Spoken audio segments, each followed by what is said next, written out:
You said in an interview that you gave as part of an audiobook written by Michael Spector that you believed an institutional should make it hard for people to live their lives so they'd feel pressured to get vaccinated. Could we run the audio? Once people feel empowered and protected legally, you are going to have schools, universities, and colleges are going to say, you want to come to this college, buddy? You're going to get vaccinated. Lady, you're going to get vaccinated. Yeah. Big corporations like Amazon and Facebook and all of those others are going to say, you want to work for us, you get vaccinated. And it's been proven that when you make it difficult for people in their lives, they lose their ideological bullshit and they get vaccinated. Yeah, the American people can rest assured that we are going to continue to pursue answers and we continue to push for full accountability from you and your colleagues despite continuing efforts to try to cover this up. Dr. Fauci, history will not be kind to you and you will be known as the man who put his personal interests before the interest of the American people, the very people that you were supposed to be protecting. Your actions, along with several others we have had before this committee, have completely eroded America's trust in our public health system and the agency that you represented for half a century. It's been insinuated that politicians, only bloggers, only conspiracy theorists are disagreeing with you. I want to point out that I'm probably the only member of Congress that actually treated patients during the pandemic from the very beginning to the very end of the pandemic, during night shifts in the ER. Thousands of patients during that time. And in 2020, I was censored. My medical license was threatened because I disagreed with bureaucrats. Literally taken off the internet as a person who is treating patients with leading-edge technologies, developing theories, but doing my very best, but being censored by the United States government for the first time, stepping in and taking the place of medical professionals as the experts in healthcare. Any dissent surrounding COVID-19 treatments, mask mandates, and any public policy surrounding the pandemic was immediately labeled as anti-science. I watched as public health officials and politicians told my patients what treatment options were best for them, regardless of their comorbidities or their medical history.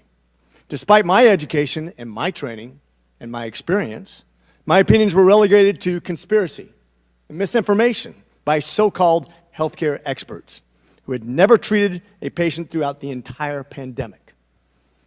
This has been a black eye on the medicine and has highlighted why government should never insert itself in between patients and their healthcare providers. The American people deserve to make medical decisions through conversations with their physicians rather than politically motivated mandates. Dr. Fauci, did you ever treat a patient for COVID during the pandemic? I was part of a team that was at the NIH that took care. We didn't take care of many of them. Okay, so not hands-on. Got it. Thank you. Why would I be criticized by a bureaucrat for doing my very best as a healthcare, this is a rhetorical question, but why?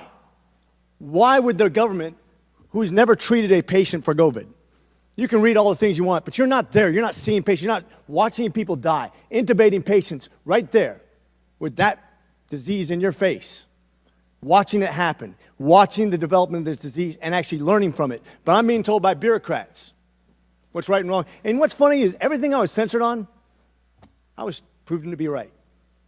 Pretty crazy, isn't it?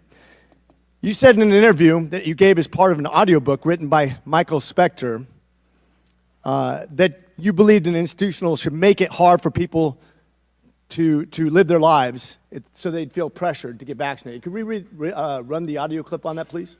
You think can be done about it. I have to say that I don't see a big solution other than some sort of mandatory vaccination. I know federal officials don't like to use that term. Once people feel empowered and protected legally, you are going to have schools, universities, and colleges are going to say, you want to come to this college, buddy? You're going to get vaccinated. Lady, you're going to get vaccinated. Yeah. Big corporations like Amazon and Facebook and all of those others are going to say, you want to work for us, you get vaccinated. And it's been proven that when you make it difficult for people in their lives, they lose their ideological bullshit and they get vaccinated. Thank you. Are all objections to COVID vaccinations ideological bullshit, Dr. Fauci?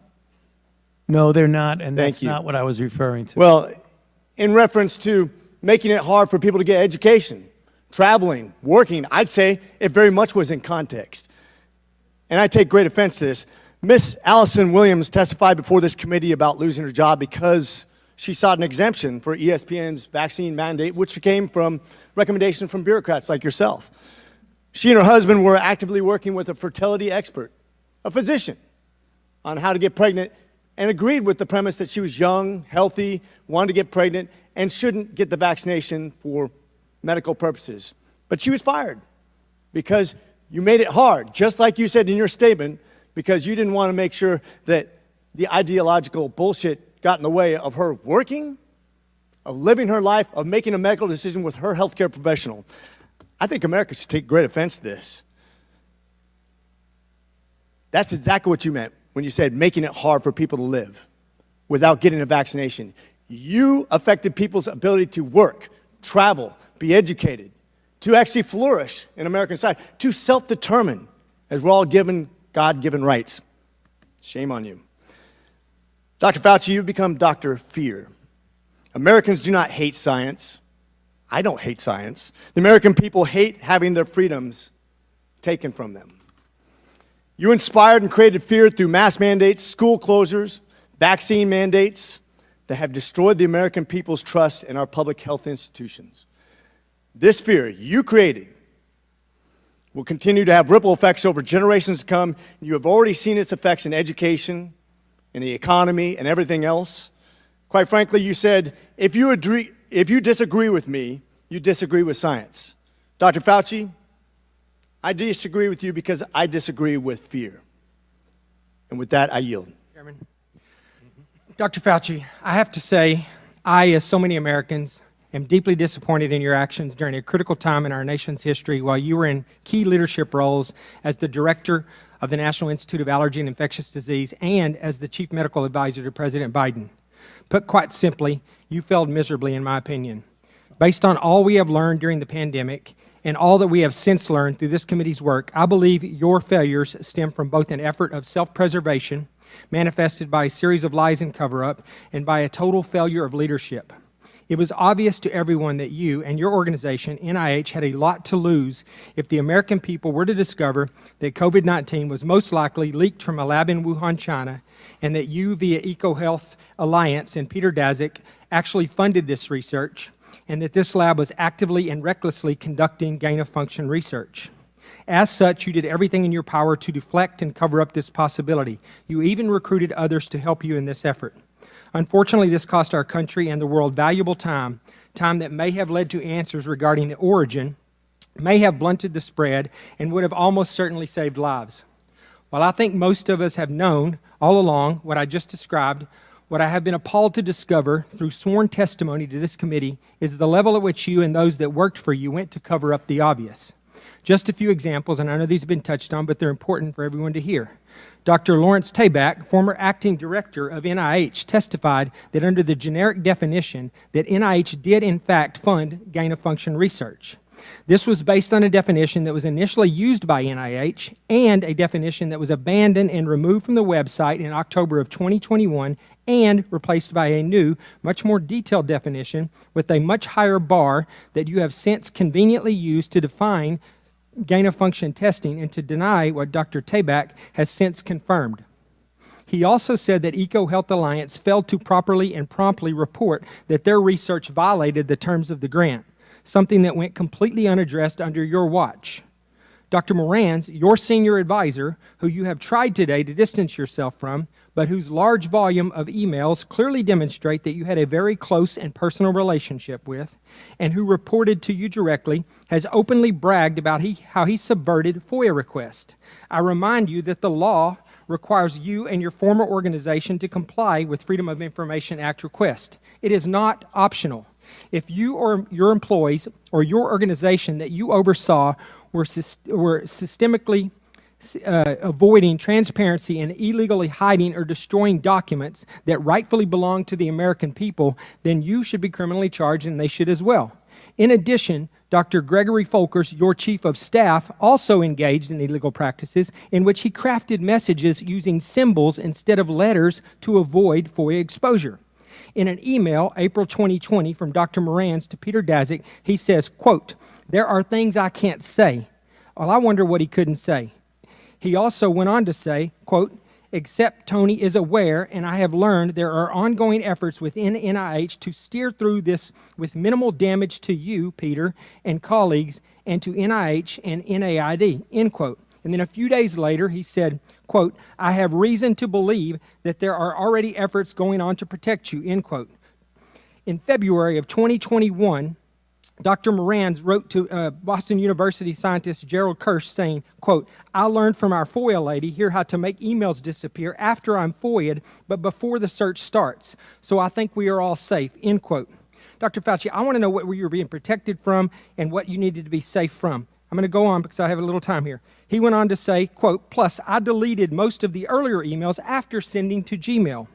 Once again, illegal and an actual crime." Dr. Morans noted in another email to Dr. Kirsch saying, quote, I learned the tricks last year from an old friend, Marge Moore, who heads our FOIA office and also hates FOIAs," end quote.